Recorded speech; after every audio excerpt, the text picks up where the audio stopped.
Good morning. Managerial Economics Introduction to Managerial Economics എന്ന ചാപ്റ്ററിലത്തെ അടുത്ത ക്ലാസ്സിലേക്ക് നമുക്ക് കടക്കാം. നമ്മൾ models of objectives of the firm ആ ഇതിലത്തെ മൂന്നാമത്തെ മോഡലാണ് നമ്മൾ ഡിസ്കസ് ചെയ്ത് നിർത്തിയിരുന്നത്. 2 ക്ലാസ്സായിട്ട് ആ മോഡലാണ് നമ്മൾ ഡിസ്കസ് ചെയ്തത്. മോഡലിന്റെ പേര് യൂട്ടിലിറ്റി മാക്സിമൈസേഷൻ മോഡലായിരുന്നു. ആ മോഡലിൽ നമ്മൾ എന്താ പറഞ്ഞിരുന്നത്? ആ മോഡൽ പ്രകാരം മാനേജേഴ്സിന്റെ യൂട്ടിലിറ്റി ഫംഗ്ഷൻ മാക്സിമൈസ് ചെയ്യാനായിട്ടാണ് അവർ ട്രൈ ചെയ്യുക. മാനേജേഴ്സ് അവർക്ക് കിട്ടുന്ന യൂട്ടിലിറ്റി ഫംഗ്ഷനിൽ മെയിനായിട്ട് 3 എലമെന്റ്സ് ആണ് ഉണ്ടാവുക: staff expenditure, managerial involvements and discretionary investment. ഈ 3 എലമെന്റ്സും അവർ മാക്സിമം ഇൻക്രീസ് ചെയ്യാനായിട്ട് ട്രൈ ചെയ്യും. At the same time share ഹോൾഡേഴ്സിന് ഒരു റീസണബിൾ ആയിട്ടുള്ള ഒരു ഡിവിഡൻഡ് കൊടുക്കാൻ ആവശ്യമായിട്ടുള്ള മിനിമം പ്രോഫിറ്റ് അവർ ഏൺ ചെയ്യും. ആ കാര്യങ്ങളാണ് നമ്മൾ കഴിഞ്ഞ ദിവസം പഠിച്ചത്.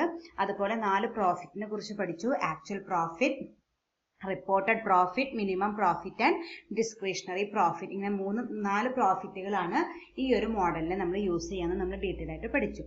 ഇനി അതിന്റെ കണ്ടിന്യൂവേഷൻ ക്ലാസ്സിലേക്ക് നമുക്ക് കടക്കാം. ഇന്ന് നമ്മൾ നോക്കാനായിട്ട് പോണത് ഗ്രാഫിക് പ്രസന്റേഷൻ ഓഫ് ദി മോഡലാണ്. നമ്മൾ എങ്ങനെയാണ് ഈ ഒരു മോഡലിന്റെ ഗ്രാഫിക് റെപ്രസെന്റേഷൻ ആണ് നമ്മൾ ഇന്ന് ഡിസ്കസ് ചെയ്യാനായിട്ട് പോണത്. The graphical presentation of the model is based on the following assumption. ഈ മോഡലിന്റെ ഗ്രാഫിക് റെപ്രസെന്റേഷൻ പഠിക്കുന്നതിനേക്കാളും മുമ്പ് ആ ഒരു ഗ്രാഫിക്കൽ റെപ്രസെന്റേഷൻ ബേസ് ചെയ്യുന്ന കുറച്ച് അസംഷൻസ് നമുക്ക് നോക്കാം. Okay, first assumption is U is equal to function of S and D. നമ്മൾ ഇന്നലെ എന്താ പഠിച്ചത്? U is a function of S, M and D. അതായത് 3 എണ്ണം നമ്മൾ പഠിച്ചു. ഏതൊക്കെയാണ്? Staff expenditure, managerial involvements and discretionary investment. ഇത് 3 എണ്ണമാണ് നമ്മൾ ഇന്നലത്തെ ഇക്വേഷനിൽ പഠിച്ചത്. പക്ഷെ ഇവിടെ എന്താണ് നമ്മൾ പഠിക്കണമെന്ന് വെച്ചാല് U is equal to function of S and D. നമ്മൾ ഇന്നലെ ഞാൻ ജസ്റ്റ് സൂചിപ്പിച്ചിരുന്നു, നമ്മൾ എപ്പോഴും യൂട്ടിലിറ്റി മാക്സിമൈസ് ചെയ്യുന്നതോടൊപ്പം തന്നെ എന്തുകൂടി നോക്കണം? ഷെയർ ഹോൾഡേഴ്സിന് ആവശ്യമായിട്ടുള്ള ഒരു റീസണബിൾ ഡിവിഡൻഡ് കൊടുക്കാനായിട്ടുള്ള മിനിമം പ്രോഫിറ്റ് നമ്മൾ മാറ്റി വെക്കണം. അങ്ങനെ നോക്കുമ്പോൾ നമുക്കിത് 3 നമുക്ക് അറ്റൈൻ ചെയ്യാനായിട്ട് പറ്റില്ല. സ്റ്റാഫ് എക്സ്പെൻഡിച്ചറും അതുപോലെ മാനേജറിയൽ ഇൻവോൾവ്മെന്റ്സും ഡിസ്ക്രിഷണറി ഇൻവെസ്റ്റ്മെന്റ്, ഇത് 3 നമുക്ക് കിട്ടില്ല. അപ്പൊ നമ്മൾ എന്തോ ഒഴിവാക്കും? മാനേജറിയൽ ഇൻവോൾവ്മെന്റ്സ് ഒഴിവാക്കി ഈ സ്റ്റാഫ് എക്സ്പെൻഡിച്ചറും അതുപോലെ ഡിസ്ക്രിഷണറി ഇൻവെസ്റ്റ്മെന്റും കൂടിയിട്ടുള്ള ഒരു ഒപ്റ്റിമം കോമ്പിനേഷൻ ആണ് ഒട്ടുമിക്ക കമ്പനികളും ഒപ്റ്റ് ചെയ്യാന്ന് ഞാൻ ജസ്റ്റ് മെൻഷൻ ചെയ്തിരുന്നു. അത് തന്നെയാണ് ഇവിടെയും പറയുന്നത്. ഇവിടെ യൂട്ടിലിറ്റി എന്നതുകൊണ്ട് ഉദ്ദേശിക്കുന്നത് സ്റ്റാഫ് എക്സ്പെൻഡിച്ചറിന്റെയും ഡിസ്ക്രിഷണറി ഇൻവെസ്റ്റ്മെന്റിന്റെയും ഒരു കോമ്പിനേഷൻ ആണ്. അവിടെ എന്ത് വരുന്നില്ല? മാനേജറിയൽ ഇൻവോൾവ്മെന്റ്സ് വരുന്നില്ല. അതാണ് ഒന്നാമത്തെ അസംഷൻ എന്ന് പറയുന്നത്. U is equal to function of S and D. Then second one is the managerial involvements is assumed to be 0. അതിലെ M എന്ന് പറയുന്നത് 0 ആയിട്ടാണ് നമ്മൾ ട്രീറ്റ് ചെയ്യുക. നമ്മൾ മൾട്ടിപ്ലൈ ചെയ്ത് നോക്കണം, നമ്മൾ എടുക്കണില്ല. Okay, assumed to be 0. There is no difference between actual profit and reported profit. നമ്മൾ ഇന്നലെ 4 പ്രോഫിറ്റുകൾ പഠിച്ചു. അതിൽ ആദ്യത്തെ 2 പ്രോഫിറ്റുകളായിരുന്നു ആക്ച്വൽ പ്രോഫിറ്റും അതുപോലെ റിപ്പോർട്ടഡ് പ്രോഫിറ്റും. ആക്ച്വൽ പ്രോഫിറ്റ് എന്തായിരുന്നു? റവന്യൂവിൽ നിന്ന് കോസ്റ്റും സ്റ്റാഫ് എക്സ്പെൻഡിച്ചറും ലെസ് ചെയ്ത എമൗണ്ട് ആണ് ഇതെന്ന് പറയുന്നത് ആക്ച്വൽ പ്രോഫിറ്റ് എന്ന് പറയുന്നത്. റിപ്പോർട്ടഡ് പ്രോഫിറ്റോ ആ ആക്ച്വൽ പ്രോഫിറ്റിൽ നിന്ന് മാനേജറിയൽ ഇൻവോൾവ്മെന്റ്സ് ലെസ് ചെയ്താൽ നമുക്ക് എന്ത് കിട്ടി? റിപ്പോർട്ടഡ് പ്രോഫിറ്റ് കിട്ടി. ഈ ഒരു കേസിൽ എന്തില്ല? മാനേജറിയൽ ഇൻവോൾവ്മെന്റ്സ് ഇല്ല. അപ്പൊ നമുക്ക് കിട്ടിയ ആക്ച്വൽ പ്രോഫിറ്റ് തന്നെയായിരിക്കും റിപ്പോർട്ടഡ് പ്രോഫിറ്റ്. കാരണം ആക്ച്വൽ പ്രോഫിറ്റിൽ നിന്ന് ലെസ് ചെയ്യാനായിട്ട് നമുക്ക് എന്തില്ല? മാനേജറിയൽ ഇൻവോൾവ്മെന്റ്സ് ഇല്ല. അപ്പൊ 0 ആയിട്ട് എടുക്കുക. അപ്പൊ ആക്ച്വൽ പ്രോഫിറ്റിൽ നിന്ന് 0 ലെസ് ചെയ്താൽ നമുക്ക് ആക്ച്വൽ പ്രോഫിറ്റ് തന്നെയാണ് കിട്ടുക.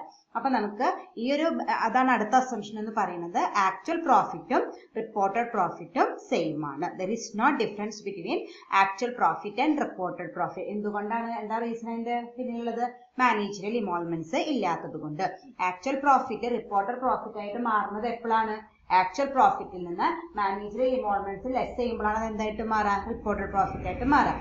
ഇവിടെ മാനേജറിയൽ ഇൻവോൾവ്മെന്റ്സ് ഇല്ലാത്തത് കൊണ്ട് ആക്ച്വൽ പ്രോഫിറ്റും റിപ്പോർട്ടഡ് പ്രോഫിറ്റും സെയിം ആയിരിക്കും. Then the discretionary profit is equal to the discretionary investment.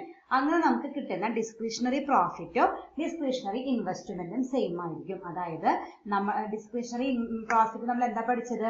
നമ്മൾ എല്ലാ എക്സ്പെൻസസും മീറ്റ് ചെയ്തതിന് ശേഷം ഷെയർ ഹോൾഡേഴ്സിന് കൊടുക്കാനുള്ള മിനിമം പ്രോഫിറ്റും അതുപോലെ ടാക്സ് പേയ്മെന്റ് എല്ലാം മീറ്റ് ചെയ്തതിന് ശേഷം ബാക്കി മാനേജേഴ്സിന് അവൈലബിൾ ആയിട്ടുള്ള പ്രോഫിറ്റിനെ വിളിക്കുന്ന പേരാണ് ഡിസ്ക്രിഷണറി പ്രോഫിറ്റ് എന്ന് നമ്മൾ ഇന്നലെ പഠിച്ചു. ആ പ്രോഫിറ്റ് മൊത്തം എന്തിനായിട്ട് കിട്ടും? ഡിസ്ക്രിഷണറി ഇൻവെസ്റ്റ്മെന്റ് ആയിട്ട് മാനേജേഴ്സിന് കൊടുക്കും. അതായത് ഇപ്പോൾ സപ്പോസ് എല്ലാ എക്സ്പെൻസസും മീറ്റ് ചെയ്തതിന് ശേഷം നമ്മുടെ ആക്ച്വൽ പ്രോഫിറ്റ് കണ്ടുപിടിച്ചു, റിപ്പോർട്ടഡ് പ്രോഫിറ്റ് കണ്ടുപിടിച്ചു, അത് കഴിഞ്ഞിട്ട് മിനിമം പ്രോഫിറ്റ് ഒക്കെ കണ്ടുപിടിച്ച് ഷെയർ ഹോൾഡേഴ്സിന് കൊടുക്കാനുള്ള റീസണബിൾ എമൗണ്ട് ഓഫ് ഡിവിഡൻഡ് ഒക്കെ കൊടുത്തതിന് ശേഷം, ടാക്സ് കൊടുത്തതിന് ശേഷം നമ്മുടെ കയ്യിൽ ഒരു 10,000 റുപ്പീസ് നമുക്ക് ഡിസ്ക്രിഷണറി പ്രോഫിറ്റ് ആയിട്ട് വന്നെന്ന് വിചാരിക്കാം. ആ 10,000 റുപ്പീസ് മൊത്തം എന്തായിട്ട് കൊടുക്കും? ഡിസ്ക്രിഷണറി ഇൻവെസ്റ്റ്മെന്റ് ആയിട്ട് മാനേജേഴ്സിന് കൊടുക്കും. ഡിസ്ക്രിഷണറി ഇൻവെസ്റ്റ്മെന്റ് എന്നാൽ നമ്മൾ ഇന്നലെ പഠിച്ചു. എന്താണ്? അവർക്ക് സ്വന്തം ഡിസ്ക്രിഷൻ പ്രകാരം എന്ത് ഡിസിഷൻ വേണമെങ്കിലും എടുക്കാനായിട്ട് ആ ഫണ്ട് യൂസ് ചെയ്യാനായിട്ട് പറ്റും. അപ്പൊ എത്രയാണ്? ചില കമ്പനികൾ അങ്ങനെ മുഴുവൻ കൊടുക്കണമെന്നില്ല. ഡിസ്ക്രിഷണറി പ്രോഫിറ്റ് കിട്ടിയാലും ചിലപ്പോൾ അതിന്റെ ഒരു പാർട്ട് മാത്രമേ മാനേജേഴ്സിന് ഡിസ്ക്രിഷണറി ഇൻവെസ്റ്റ്മെന്റിന് കൊടുക്കേണ്ട നിർബന്ധമൊന്നുമില്ല. അങ്ങനെ കൊടുക്കണമെങ്കിൽ ചിലപ്പോൾ ഫുള്ളും കൊടുക്കില്ല. പക്ഷെ ഇതിന്റെ അസംഷൻ എന്താണെന്ന് വെച്ചാൽ നമുക്ക് കിട്ടിയ ഫുൾ ഡിസ്ക്രിഷണറി പ്രോഫിറ്റ് എന്തിനെ മാറ്റിവെക്കണം? ഡിസ്ക്രിഷണറി ഇൻവെസ്റ്റ്മെന്റിനെ മാറ്റിവെക്കണം. ഇങ്ങനെ 4 അസംഷന്റെ ബേസിലാണ് ഈ ഒരു ഗ്രാഫ് വർക്ക് ചെയ്യുന്നത്. ഒന്നാമത്തേത് U is a function of S and D. അവിടെ എന്ത് ഒഴിവാക്കി? എം ഒഴിവാക്കി. ആ മാനേജറി ഇമോർട്ടൻസ് 0 ആയിട്ടാണ് ട്രീറ്റ് ചെയ്യേണ്ടത്. അതുപോലെ ആക്ച്വൽ പ്രോഫിറ്റും റിപ്പോർട്ടഡ് പ്രോഫിറ്റും തമ്മിൽ യാതൊരു ഡിഫറൻസും ഇല്ല. നമുക്ക് കിട്ടിയ ഡിസ്ക്രിഷണറി പ്രോഫിറ്റ് മുഴുവൻ എന്തായിട്ട് നമ്മൾ ചെലവാക്കി? ഡിസ്ക്രിഷണറി ഇൻവെസ്റ്റ്മെന്റ് ആയിട്ട് നമുക്ക് സ്പെൻഡ് ചെയ്യാനായിട്ട് പറ്റും. ഓക്കെ, ഈ അസംഷന്റെ ബേസിൽ നമ്മൾ താഴെ കാണുന്ന ഗ്രാഫ് വരയ്ക്കണം. ഓക്കെ, എക്സ് ആക്സിസും വൈ ആക്സിസും വരയ്ക്കാം. പിന്നെ നമ്മൾ വരയ്ക്കേണ്ടത് എക്സ് ആക്സിസിൽ സ്റ്റാഫ് എക്സ്പെൻഡിച്ചർ എടുക്കണം, വൈ ആക്സിസിൽ ഡിസ്ക്രിഷണറി പ്രോഫിറ്റ് എടുക്കണം. അത് രണ്ടാണ് നമുക്ക് എടുക്കേണ്ട ആവശ്യമുള്ള. എസും ഡിയും എം വരേണ്ട ആവശ്യമില്ല. പിന്നെ നമ്മൾ വരയ്ക്കേണ്ടത് ആ ഫീസിബിലിറ്റി കർവാണ്, FC എന്ന് പറയുന്നത്. ഫീസിബിലിറ്റി കർവ് എന്ന് വെച്ചാൽ ഈ എസിന്റെയും ഡിന്റെയും ഡിഫറെന്റ് കോമ്പിനേഷൻസ് ഷോ ചെയ്യുന്ന ആ പോയിന്റ് ആണ് എന്ന് പറയുന്നത് ഫീസിബിലിറ്റി കർവ് എന്ന് പറയുന്നത്. ഈ കർവില്ലേ, ആ കർവാണ് നമ്മുടെ ഫീസിബിലിറ്റി കർവായിട്ട് വരിക. അതായത് എസ് നമ്മൾ ഇതിൽ എടുത്തിട്ടുണ്ട്, എക്സ് ആക്സിസിൽ എടുത്തിട്ടുണ്ട്, ഡി വൈ ആക്സിസിൽ എടുത്തിട്ടുണ്ട്. അതിന്റെ ഡിഫറെന്റ് കോമ്പിനേഷൻസ് കാണിക്കുന്ന ഈ കർവിനെ വിളിക്കുന്ന പേരാണ് ഫീസിബിലിറ്റി കർവ് എന്ന് പറയുന്നത്. ഡീറ്റെയിൽ ആയിട്ട് ഞാൻ അടുത്ത സ്ലൈഡിൽ പറയുന്നുണ്ട്. പിന്നെ ഇവിടെ ഒരു U1 U2 കാണുന്നുണ്ട്. ആ കർവുകൾ എന്ന് പറയുന്നത് ഡിഫറെന്റ് യൂട്ടിലിറ്റി കർവുകളാണ്. യൂട്ടിലിറ്റി കർവ് എന്ന് വെച്ചാൽ ഡിഫറെന്റ് കോമ്പിനേഷൻസ് മാനേജേഴ്സിന് കിട്ടുന്ന ഡിഫറെന്റ് കോമ്പിനേഷൻ, അതായത് ഈ ഡിയും എസും കൂടി കിട്ടുന്ന യൂട്ടിലിറ്റി കർവുകളാണ് ഈ U1 ഉം U2 ആയിട്ട് വന്നിരിക്കുന്നത്.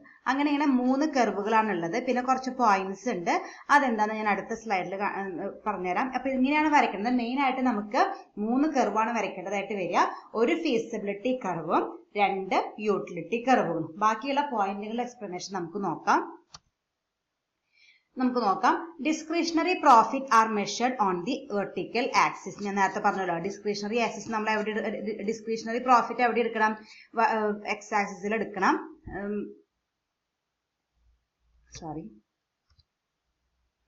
Discretionary profit is measured on the vertical axis and staff expenditure is measured on the horizontal axis. Then FC is the feasibility curve showing the combinations of D and S. ഡിന്റെയും എസിന്റെയും different combinations കാണിക്കുന്ന അതാണ് ഏതെന്ന് പറയുന്നത്? നമ്മുടെ FC എന്ന് പറയുന്നത്. അതാണ് ഈ കർവ്. ഇങ്ങനെ ബെൽ ഷേപ്പ് കർവിലൊന്നും വരച്ചിട്ടില്ലേ, അതാണ് നമ്മുടെ ഫീസിബിലിറ്റി കർവായിട്ട് വരുന്നത്. Feasibility curve is also called profit staff curve. ഈ ഒരു കർവിന് 2 പേരുണ്ട്. രണ്ടാമത്തെ പേരാണ് പ്രോഫിറ്റ് സ്റ്റാഫ് കർവ്. പക്ഷെ സാധാരണ നമ്മൾ ഫീസിബിലിറ്റി കർവ് എന്നാണ് ഉദ്ദേശിച്ചത്, അതുകൊണ്ടാണ് FC എന്ന് അടിച്ചേക്കുന്നത്. Feasibility curve is also called staff curve, profit staff curve. U1 and U2 are the utility function curve which shows different combinations of D and S. ഓരോ മാനേജേഴ്സിനും കൊടുക്കുന്ന ഡിഫറെന്റ് യൂട്ടിലിറ്റി കർവുകളാണ് ഈ കാണുന്നത്. U1 UU1ഉം UU2ഉം. ഇതാണ് different utility curves which are available to different managers. ഓരോ മാനേജേഴ്സിനും കൊടുക്കുന്ന ഡിഫറെന്റ് കോമ്പിനേഷൻസ് ഉള്ള ഡിയും എസും ഉള്ള കർവാണ് ഈ UU1ഉം UU2. ഓക്കെ, ഇത്രയ്ക്ക് മനസ്സിലായില്ലേ? എന്താണ് ഡിസ്ക്രിഷണറി പ്രോഫിറ്റ് നമ്മൾ ഏതിലെടുത്തു? ഇവിടെ ഈ ആക്സിസിലെടുത്തു, വെർട്ടിക്കൽ ആക്സിസിലെടുത്തു. സ്റ്റാഫ് എക്സ്പെൻഡിച്ചർ ഹൊറിസോണ്ടൽ ആക്സിസിലെടുത്തു. പിന്നെ നമ്മൾ വരയ്ക്കേണ്ടത് FC കർവാണ്. അതൊരു ബെൽ ഷേപ്പ് കർവിൽ വരയ്ക്കുക. FC കർവ് എന്ന് പറയുകയാണെങ്കിൽ different combinations of D and S ആണ്. ദെൻ UU1ഉം UU2 പറയുന്നത് ഡിഫറെന്റ് മാനേജേഴ്സിനെ കമ്പനി പ്രൊവൈഡ് ചെയ്യുന്ന യൂട്ടിലിറ്റി ഫംഗ്ഷൻ കർവുകളാണ്. Then D and S increases till the point P. അതായത് ഈ ഒരു P പോയിന്റ് കണ്ടില്ലേ, ആ P പോയിന്റ് വരെ എന്താണ്? ഡിയും എസും ഇൻക്രീസ് ചെയ്യാണ് ചെയ്യുന്നത്. ഡിയും എസും ഇൻക്രീസ് ചെയ്യണം. ഡി എന്ന് പറഞ്ഞാൽ ഇവിടെ ഉള്ളതും എസ് എന്ന് പറഞ്ഞാൽ ഈ സ്റ്റാഫ് എക്സ്പെൻഡിച്ചറും. ഈ ഒരു പി പോയിന്റ് വരെ ഇത് രണ്ടും ഇൻക്രീസ് ചെയ്യാണ് ചെയ്യുന്നത്. നോക്കി നോക്കിയാൽ ഇതിലാവുമ്പോൾ എസ് കൂടുന്നുണ്ട്, ഡി കൂടുന്നുണ്ട്. അടുത്തൊരു പോയിന്റ് ഇവിടെ ആവുമ്പോഴും എസ് കൂടി ഡി കൂടി, ഇങ്ങനെ പോയി പി പോയിന്റ് വരെ എന്തുണ്ട്, ഡിയും എസും ഇൻക്രീസിങ് ആണ്. D and S increases till the point P. P is the profit maximisation point. ഈ പി എന്ന് പറയുന്നത് നമ്മുടെ ഈ ഫീസിബിലിറ്റി കർവിന്റെ വേറൊരു പേരെന്താ നമ്മൾ പഠിച്ച പ്രോഫിറ്റ് സ്റ്റാഫ് കർവ് ആണ്. അപ്പോൾ അതാണ് തന്നെയാണ്. അപ്പൊ ഈ ഫീസിബിലിറ്റി കർവ് തന്നെയാണ് നമ്മുടെ എന്തായിട്ട് വരിക, പ്രോഫിറ്റ് കർവായിട്ട് വരിക. ആ കർവിന്റെ ഏറ്റവും ടോപ്പ് പൊസിഷൻ ആണ് ഈ പി എന്ന് പറയുന്നത്. അപ്പൊ അതുകൊണ്ട് ഈ പി പോയിന്റ് തന്നെയാണ് നമ്മുടെ പ്രോഫിറ്റ് മാക്സിമൈസേഷൻ പോയിന്റ്. അത്രയ്ക്ക് ക്വാണ്ടിറ്റി വിറ്റാലാണ് നമുക്ക് ഏറ്റവും കൂടുതൽ പ്രോഫിറ്റ് മാക്സിമൈസ് ചെയ്യുക. പക്ഷെ നമ്മുടെ മോഡലിന്റെ പേര് എന്താണ്, യൂട്ടിലിറ്റി മാക്സിമൈസേഷൻ മോഡലാണ്. പ്രോഫിറ്റ് മാക്സിമൈസേഷൻ അല്ല നമ്മുടെ ഒബ്ജക്റ്റീവ്. നമ്മുടെ ഒബ്ജക്റ്റീവ് എന്താണ്, യൂട്ടിലിറ്റി മാക്സിമൈസേഷൻ മോഡലാണ്. അപ്പൊ നമ്മൾ ഈ പോയിന്റ് എല്ലാം നമ്മൾ ഫിക്സ് ചെയ്യണം. നമ്മൾ എന്ത് കണ്ടുപിടിക്കണം, യൂട്ടിലിറ്റി മാക്സിമൈസ് ചെയ്യുന്ന പോയിന്റ് ആണ് നമ്മൾ കണ്ടുപിടിക്കേണ്ടതായിട്ട് വരിക. അപ്പൊ നമ്മൾ എന്താ ചെയ്യേണ്ടതെന്ന് വെച്ചാല്, P is the profit maximisation point. Beyond the point P, S is increasing due to increasing in output, but D is decreasing. ഈ ഒരു P പോയിന്റ് കഴിഞ്ഞാൽ S increasing ആണ് അല്ലെ. ഈ ഒരു പോയിന്റ് നോക്കിയാൽ അതിൽ S increasing ആണ്, പക്ഷെ D decreasing ആണ്. P പോയിന്റ് വരെ ഡിയും എസും ഇൻക്രീസിങ് ആണ്, രണ്ടും കൂടിക്കൊണ്ടിരിക്കുകയാണ്. അതുകൊണ്ടാണ് അപ്വേർഡ് കർവ് കിട്ടിയത്. രണ്ടും ഇൻക്രീസിങ്, എക്സ് ആക്സിസിലത്തെയും വൈ ആക്സിസിലത്തെയും എമൗണ്ടുകൾ രണ്ടും ഇൻക്രീസ് ചെയ്യുമ്പോഴാണ് നമുക്ക് എന്ത് കിട്ടുക, അപ്വേർഡ് കർവ് കിട്ടുക. അത് പി പോയിന്റ് വരെ രണ്ടും ഡിയും എസും ഇൻക്രീസിങ് ആയിരുന്നു. പക്ഷെ പി പോയിന്റ് കഴിഞ്ഞപ്പോ എന്തുണ്ടായി, എസ് അപ്പോഴും ഇൻക്രീസിങ് തന്നെയാണ്, പക്ഷെ എന്തുണ്ടായി, ഡി ഡിക്രീസിങ് ആയി. അതാണ് പറയുന്നത്, beyond the point P S is increasing, that is staff expenditure is increasing due to increase in output, but D is decreasing, discretionary profit is decreasing. P point വരെ രണ്ടും increasing ആയിരുന്നു. അത് തന്നെയാണ് നമ്മുടെ profit maximisation point. പക്ഷെ P point കഴിഞ്ഞപ്പോൾ എന്ത് സംഭവിച്ചു, എസ് അപ്പോഴും സ്റ്റാഫ് എക്സ്പെൻഡിച്ചർ അപ്പോഴും ഇൻക്രീസിങ് ആണ്. കാരണം നമ്മുടെ ഔട്ട്പുട്ട് കൂടുന്നുണ്ട്. അപ്പൊ ഔട്ട്പുട്ട് കൂടുന്നത് എംപ്ലോയീസ് വർക്ക് ചെയ്തിട്ടായിരിക്കും, അവർക്ക് അതിനനുസരിച്ചിട്ടുള്ള സാലറി കൊടുക്കേണ്ടതായിട്ട് വരും. പക്ഷെ നമ്മുടെ ഡിസ്ക്രിഷണറി പ്രോഫിറ്റ്, മിനിമം പ്രോഫിറ്റ് ഒക്കെ മീറ്റ് ചെയ്തിട്ട് ബാക്കിയുള്ള പ്രോഫിറ്റ് എന്താണ്, കുറഞ്ഞുകൊണ്ടുവരുന്നു. ഓക്കെ, ഇത്രയ്ക്ക് മനസ്സിലായില്ലേ? ഇനി ഇതുവരെയാണ്. ഇനി അടുത്തത് വേറൊരു പോയിന്റാണ് നമ്മൾ പറയാനായിട്ട് പോണത്. അപ്പൊ ഈ ഒരു ഇത്രയ്ക്ക് വെച്ച് നമ്മൾ എന്ത് കണ്ടുപിടിച്ചു, പ്രോഫിറ്റ് മാക്സിമൈസേഷൻ പോയിന്റ് ആണ് നമ്മൾ കണ്ടുപിടിച്ചത്. പക്ഷെ അത് നമുക്ക് ഇതിൽ ആവശ്യമില്ല. നമുക്ക് ആവശ്യം എന്ത് പോയിന്റ് ആണ്, യൂട്ടിലിറ്റി മാക്സിമൈസേഷൻ പോയിന്റ് ആണ്. അപ്പൊ ഈ നമ്മൾ കണ്ടുപിടിച്ചിട്ടുള്ള പി പോയിന്റ് അല്ല നമ്മുടെ എന്ത് പോയിന്റ്, യൂട്ടിലിറ്റി മാക്സിമൈസേഷൻ പോയിന്റ് ഇതല്ല, വേറെ പോയിന്റ് നമ്മൾ കണ്ടുപിടിക്കേണ്ടതായിട്ടുണ്ട്. Next is equilibrium point is the point at which feasibility curve is tangent to the utility function curve. അപ്പൊ നമ്മൾ നേരത്തെ ഒരു പോയിന്റ് കണ്ടുപിടിച്ചു. ഏത് പോയിന്റാ, ഈ പി എന്ന് പറഞ്ഞ പോയിന്റ് കണ്ടുപിടിച്ചു. അത് എന്ത് പോയിന്റ് ആയിരുന്നു, പ്രോഫിറ്റ് മാക്സിമൈസേഷൻ പോയിന്റ് ആയിരുന്നു. പക്ഷെ നമ്മുടെ മോഡല് യൂട്ടിലിറ്റി മാക്സിമൈസേഷൻ പോയിന്റ് ആയതുകൊണ്ട് നമ്മൾ പ്രോഫിറ്റിന് അധികം ഇമ്പോർട്ടൻസ് കൊടുക്കണില്ല. അപ്പൊ നമുക്ക് അതൊരു പോയിന്റ് ആയിട്ട് നമുക്ക് സെലക്ട് ചെയ്യാനായിട്ട് പറ്റില്ല. അപ്പൊ നമ്മൾ കണ്ടുപിടിക്കേണ്ടത് ഏത് പോയിന്റിൽ വെച്ചിട്ടാണ് നമ്മുടെ ഫീസിബിലിറ്റി കർവ്, അതായത് ഈ ബെൽ ഷേപ്ഡ് കർവും യൂട്ടിലിറ്റി കർവുകളും, രണ്ട് യൂട്ടിലിറ്റി കർവുകൾ വരച്ചിട്ടുണ്ട്, U1 U1ഉം U2ഉം. ഏത് പോയിന്റിൽ വെച്ചിട്ടാണ് ഫീസിബിലിറ്റി കർവും യൂട്ടിലിറ്റി കർവും ടാൻജന്റ് ആവുന്നത്, അതായിരിക്കും നമ്മുടെ ഇക്വിലിബ്രിയം പോയിന്റ്. ആ ഇക്വിലിബ്രിയം പോയിന്റ് നമ്മൾ സെലക്ട് ചെയ്താലാണ് നമുക്ക് മാനേജേഴ്സിന് മാക്സിമം യൂട്ടിലിറ്റി ഫംഗ്ഷൻ പ്രൊവൈഡ് ചെയ്യാനായിട്ട് പറ്റുക. ഓക്കെ, അപ്പൊ നമുക്ക് ഞാൻ നേരത്തെ പറഞ്ഞ ഇവിടെ രണ്ട് പോയിന്റുകൾ ഉണ്ട്, U2ഉം U1ഉം. അതിൽ U1 എന്താണ്, ടാൻജന്റ് അല്ല, FC കർവിനായിട്ട് ടാൻജന്റ് അല്ല. പക്ഷെ U2 FC കർവായിട്ട് ടാൻജന്റ് ആണ്. അപ്പൊ ഈ പോയിന്റ് ആണ് നമ്മുടെ എന്ത് പോയിന്റ് ആയിട്ട് സെലക്ട് ചെയ്യേണ്ടത്, ഇക്വിലിബ്രിയം പോയിന്റ് ആയിട്ട് സെലക്ട് ചെയ്യേണ്ടത്. മനസ്സിലായ? ഏത് പോയിന്റിൽ വെച്ചിട്ടാണോ നമ്മുടെ ഫീസിബിലിറ്റി കർവും യൂട്ടിലിറ്റി കർവും ടാൻജന്റ് ആവുന്നത്, അതാണ് നമ്മുടെ ഇക്വിലിബ്രിയം പോയിന്റ്. U1 ഒരു ടാൻജന്റ് ആയിട്ടില്ല, പക്ഷെ കാരണം ഇതിന്റെ താഴത്താണ് കിടക്കുന്നത്, ടാൻജന്റ് അല്ല. പക്ഷെ U2 കർവാണ് FC കർവായിട്ട് ടാൻജന്റ് ആവുന്നത്. അപ്പൊ ഈ പോയിന്റ് ആണ് നമ്മൾ ഇക്വിലിബ്രിയം കർവായിട്ട് സെലക്ട് ചെയ്യുക. Equilibrium point is the point at which the feasibility curve is tangent to the utility function curve. This is point E. ആ പോയിന്റിനെ വിളിക്കുന്ന പേരാണ് ഇ എന്ന് പറയുന്നത്. Here managers utility is maximise. അതിന് നമുക്ക് എന്ത് ചെയ്യാൻ പറ്റും? മാനേജേഴ്സിന് മാക്സിമം യൂട്ടിലിറ്റി പ്രൊവൈഡ് ചെയ്യാനായിട്ട് പറ്റും. The discretionary profits are less than profit maximization profit. അപ്പൊ അവിടെ പ്രശ്നം വന്നത് എന്താണെന്ന് വെച്ചാല് നമ്മൾ നേരത്തെ ഒരു പോയിന്റ് കണ്ടുപിടിച്ചു. ഏതായിരുന്നു? പി എന്ന് പറഞ്ഞ പോയിന്റ്. ആ പോയിന്റിൽ വെച്ചിട്ട് നമുക്ക് കിട്ടുന്ന ഡിസ്ക്രിഷണറി പ്രോഫിറ്റ് ഇത്രയ്ക്കായിരുന്നു. അതായത് ഈ ഒരു ലെവൽ വെച്ച് നോക്കുമ്പോൾ ഇത്രയ്ക്ക് ഡിസ്ക്രിഷണറി പ്രോഫിറ്റ് കിട്ടുമായിരുന്നു. പക്ഷെ ഈ പോയിന്റ് സെലക്ട് ചെയ്യുമ്പോഴോ നമുക്ക് ഇത്രയ്ക്ക് ഡിസ്ക്രിഷണറി പ്രോഫിറ്റേ കിട്ടുള്ളൂ. അതായത് നമ്മൾ ഈ പോയിന്റ് ആണ് സെലക്ട് ചെയ്യണമെന്ന് വെച്ചാല് നമുക്ക് കിട്ടുന്ന പ്രോഫിറ്റ് ഈ പോയിന്റിന്റെ പ്രോഫിറ്റിനേക്കാൾ കുറവായിരിക്കും. ഓക്കെ, അതാണ് അവിടെ പറഞ്ഞേക്കുന്നത്. The discretionary profit are less than the profit maximisation profit. ഈ പോയിന്റ് സെലക്ട് ചെയ്തിട്ട് അതിൽ നിന്ന് കിട്ടുന്ന പ്രോഫിറ്റ് ഈ പോയിന്റ് ആണ് സെലക്ട് ചെയ്തിരുന്നിട്ട് അതിൽ നിന്ന് കിട്ടുന്ന പ്രോഫിറ്റിനേക്കാൾ കുറവായിരിക്കും. But the staff expenditure are maximise. പക്ഷെ സ്റ്റാഫ് എക്സ്പെൻഡിച്ചർ നോക്കി നോക്കിയാൽ നമ്മൾ സപ്പോസ് ഈ പോയിന്റ് ആണ് നമ്മൾ സെലക്ട് ചെയ്യണമെന്ന് വെച്ചാല് നമ്മൾക്ക് മാനേജേഴ്സിന് കിട്ടുന്ന സ്റ്റാഫ് എക്സ്പെൻഡിച്ചർ ഇത്രയ്ക്കുള്ളൂ. പക്ഷെ ഈ പോയിന്റ് ആണ് സെലക്ട് ചെയ്യണമെന്ന് നോക്കിയാലോ ഇത്രയ്ക്ക് പോയിന്റ് OS1 എന്ന് പറഞ്ഞാൽ അത്രയ്ക്ക് നമുക്ക് സ്റ്റാഫ് എക്സ്പെൻഡിച്ചർ വരും. അപ്പോ പ്രോഫിറ്റ് കുറവായാലും സ്റ്റാഫ് എക്സ്പെൻഡിച്ചർ കൂടുതലാണ്. അതുകൊണ്ടാണ് യൂട്ടിലിറ്റി മാക്സിമൈസേഷൻ മോഡലിന്റെ പ്രത്യേകതയും അത് തന്നെയാണ്. ഷെയർ ഹോൾഡേഴ്സിന് കിട്ടുന്ന പ്രോഫിറ്റ് കുറവായിരിക്കും, പക്ഷെ എന്താണ് സ്റ്റാഫ് എക്സ്പെൻഡിച്ചർ മാനേജേഴ്സിന് കൊടുക്കുന്ന സ്റ്റാഫ് എക്സ്പെൻഡിച്ചർ അതിലെ കൂടുതലായിരിക്കും. അപ്പൊ നമ്മൾ ഏത് പോയിന്റ് ആണ് സെലക്ട് ചെയ്തത്? പി വേണ്ടാന്ന് വെച്ചു, ഈ പോയിന്റ് ആണ് നമ്മൾ സെലക്ട് ചെയ്തത്. ഓക്കെ, അപ്പൊ ഇങ്ങനെയാണ് നമ്മുടെ മോഡലിന്റെ ഗ്രാഫിക് റെപ്രസെന്റേഷൻ. ഒന്നുകൂടി പറഞ്ഞു തരാം. ആദ്യം എക്സ് ആക്സിസും വൈ ആക്സിസും എടുക്കുക.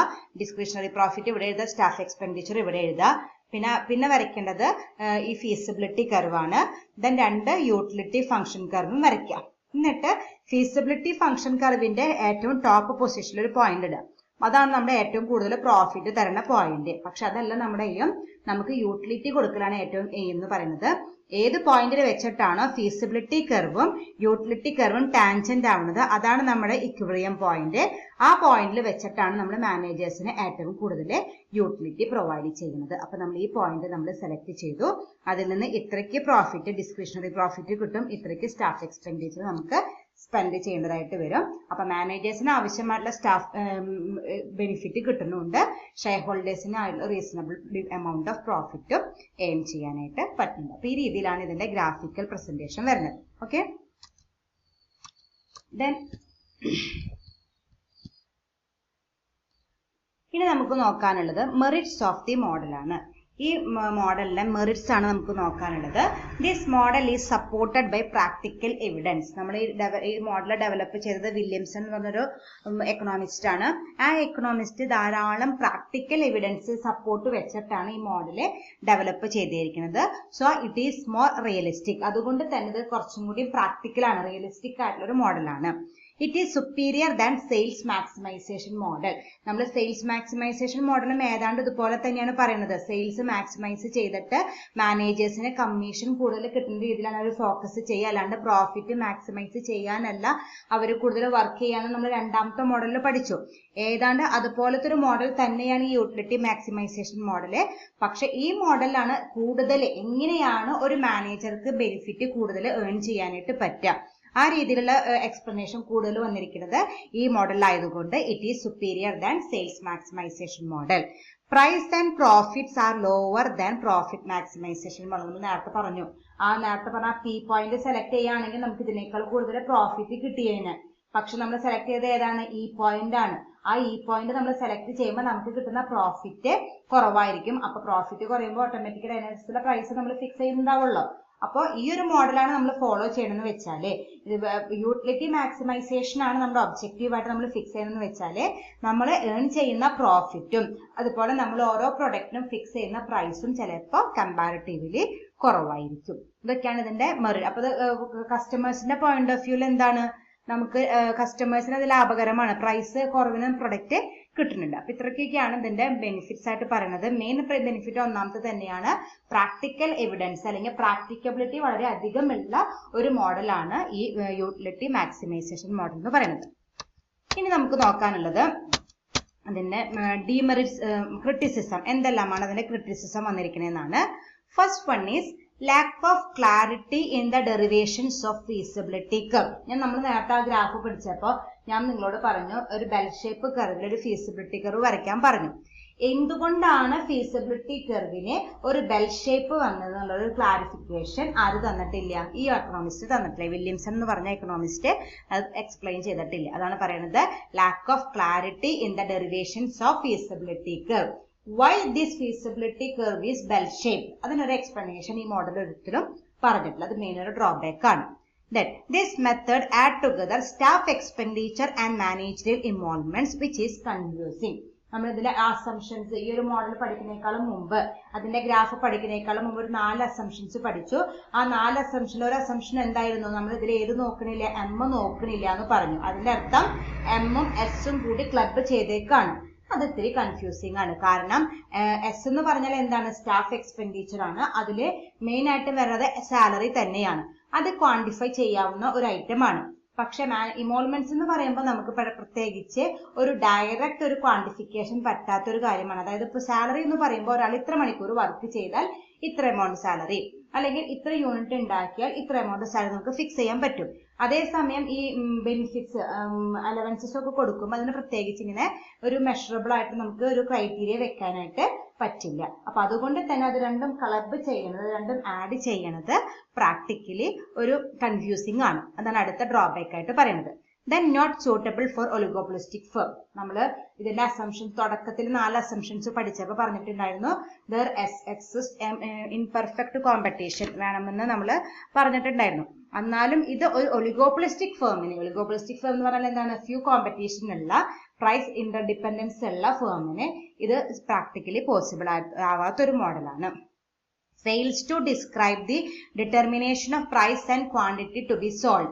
അതിലെ നമുക്ക് ആ ഗ്രാഫ് നോക്കിയാൽ അറിയാം എത്ര ക്വാണ്ടിറ്റി വിൽക്കണം എന്നൊരിക്കലും പറയുന്നില്ല. നമ്മൾ ഇക്വിലിബ്രിയം പോയിന്റ് കണ്ടുപിടിച്ചു. ആ പോയിന്റിൽ നമ്മൾ സാധനങ്ങൾ വിൽക്കുകയാണെങ്കിൽ നമുക്ക് കൂടുതൽ സ്റ്റാഫ് എക്സ്പെൻഡിച്ചറും വരും, കുറച്ച് ഡിസ്ക്രിഷണറി പ്രോഫിറ്റ് വരുന്നത് കണ്ടുപിടിച്ചു. എത്ര ക്വാണ്ടിറ്റി എത്ര രൂപയ്ക്ക് വിറ്റാലാണ് ആ ഇക്വിലിബ്രിയം പോയിന്റ് അച്ചീവ് ചെയ്യാനായിട്ട് പറ്റുക, അത് ആ മോഡലിൽ നമ്മൾ എക്സ്പ്ലെയിൻ ചെയ്യുന്നില്ല. ഓക്കെ, മനസ്സിലായില്ലേ? എത്ര ക്വാണ്ടിറ്റി എത്ര റുപ്പീസിന് വിറ്റാലാണ് അത് നമുക്ക് കണ്ടുപിടിക്കാൻ പറ്റാന്നുള്ളതിൽ എക്സ്പ്ലനേഷൻ വരുന്നില്ല.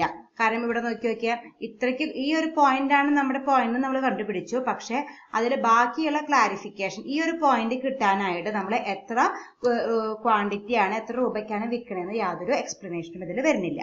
Then the relationship between better performance of managers and increasing amount of staff expenditure is not always true.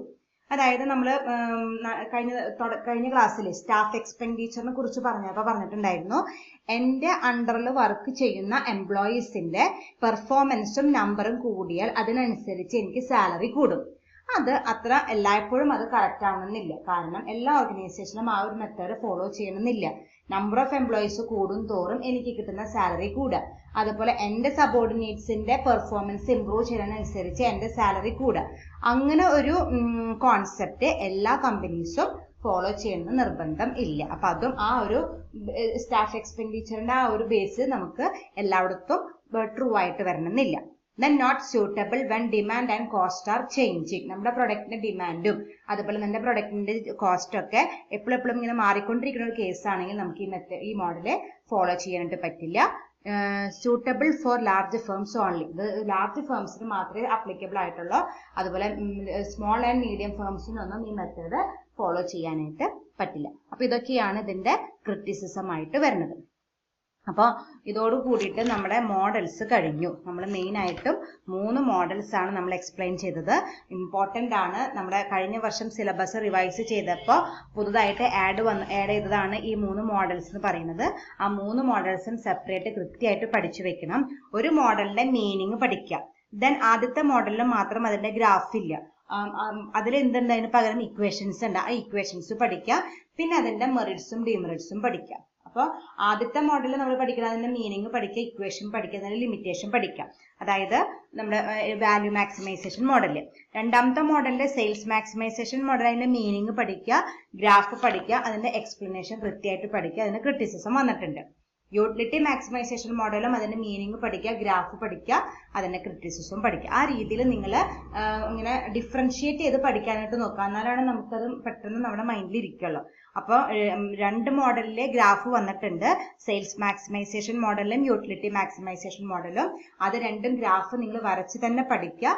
ഒരു ഗ്രാഫ് വരച്ച് അതിന് ശേഷം അതിന്റെ എക്സ്പ്ലനേഷനും കൂടി പഠിച്ചാലാണ് നമുക്ക് കറക്റ്റ് ആയിട്ട് വരുള്ളൂ. ഓക്കെ.